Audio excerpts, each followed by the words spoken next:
வேல் மாறல் உருவான வரலாறு.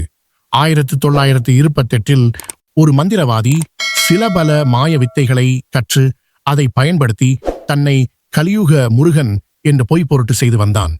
அப்பொழுது வள்ளிமலை ஸ்ரீ சச்சிதானந்த சுவாமிகள் முன்னிலையில் தனது மாய ஜாலத்தை பயன்படுத்தி தன்னை முருகன் என்று ஆணவத்துடன் தம்பட்டம் அடித்துக் கொண்டிருந்த போது வள்ளிமலை ஸ்ரீ சச்சிதானந்த சுவாமி முருகன் அருளால் அருணகிரிநாதர் அருளிய வேல் வகுப்பில் உள்ள 16 வரிகளை முன்னும் பின்னுமாக வருமாறு 4 சுற்றுகளாக 64 வரிகளில் முருகனை துதித்து பாடினார்.